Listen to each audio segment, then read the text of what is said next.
Denizatı sitesi 3. cadde üzerinde köşe başı, deniz manzaralı, yapılabilecek en lüks şekilde yapmaya çalıştığımız villamızın tanıtım videosu.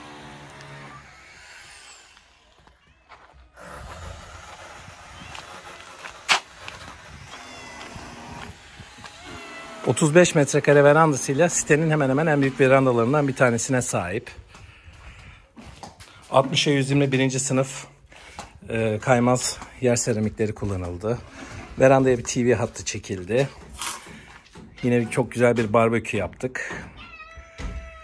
Birinci sınıf ahşap kullanılarak pergolemizi inşa etmeye çalıştık.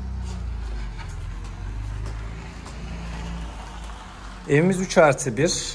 Giriş katta komple büyük bir alan olarak kullanmak istedik. Mutfak alanımız. Çok büyük bir mutfak tezgahı çıkardık burada. Büyüklük alanımız, buzdolabımız, köşe tezgahımız. Köşede dik açı kullandık. Kapağı düz açıyoruz bu vesileyle. Dolabı tam manasıyla yeterince ve net kullanmak istedik. Üstü de yine aynı şekilde yapıldı. Ayrıca bu hatta led çekildi. Üst parçaya bir dolabımız gelecek. Yine birinci sınıf lake mutfak dolaplarımız, kapaklarımız gelecek. Burada bir imar adamız var. Adamızın tezgah mermeri yine birinci sınıf siyah granitten oluşuyor. Tezgah orada. Adamız beraber geldiği zaman üzerine montajı gerçekleşecek. Çok büyük bir salon hattı. Gizli perde, spot aydınlatma ve harika bir yine şöminemiz var. İtalyan kazanlı sistem dediğimiz şöminelerden. Tek başına yandığı zaman bile bu alanı rahatlıkla ısıtabilecek konforu sağlamakta. Ama istenirse yine doğalgaz tesisatımız da hazır. Soba bacamız da hazır. Hemen bunun arkasında da dışarıya çıkarmış olduğumuz klima tertibatımız da hazır. Güvenlik kamera sistemi yine bu evimizde de mevcut. Yaklaşık 5 farklı noktadan güvenlik yayını alabiliyoruz. Prizlerimiz, TV'miz ve anten girişimiz var. Evin birçok yerinden verandaya çıkış alanı çıkardık. Nereden isterseniz oradan çıkabileceksiniz. Giriş katta güzel ferah bir banyomuz var. 90'a 120 bir duşakabin, yine spot bir tabanımız, çamaşır makine tertibatımız, gömme rezervuar, yine klozetimiz, dolabımız mevcut. Kombi tesisatını merdiven altına topladık bu sefer. Daha kullanışlı bir alan kazanmak istedik. Ayrıca buraya da bir priz bıraktık. Yine ihtiyaç halinde bir şeyleri depolamak ve kullanmak için düşünülebilir. Merdivenimizde yine hareket sensör lambalarımız var. Evimizin son rötuşları yapılıyor artık. Rötuş boyaları, akabinde korkuluklarına geçeceğiz. Pimapen eksiklerimizi tamamlayacağız. Üst kat banyomuzdayız. Bu sefer banyomuzu boydan kullandık. Yaklaşık 145 santime 1 metrelik bir alan kullandık.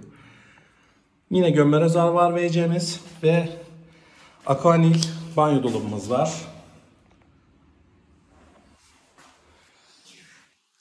Salon ve koridorda birinci sınıf dışarıdaki seramiğin aynısının iç mahal tarzında bir ürün kullandık.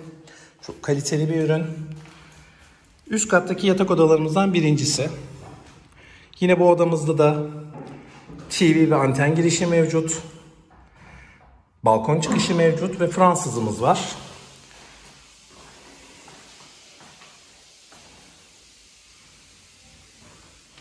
Buradan balkona çıkıyoruz.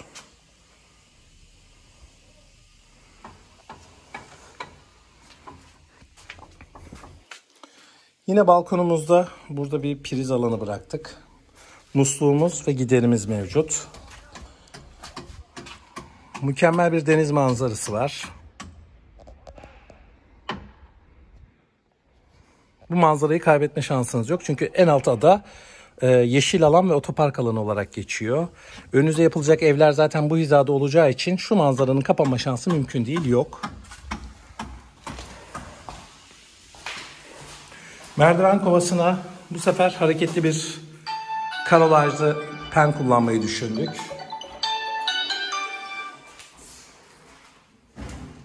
Bu evin ana yatak odasındayız. Yaklaşık 16 metrekare. Yine yatak başlarının üzerine aplikler kullandık. Aynı balkona buradan çıkışımız var. TV için aparatlarımız hazırlandı. Sabah kalktığınızda uyanacağınız manzara bu olacak.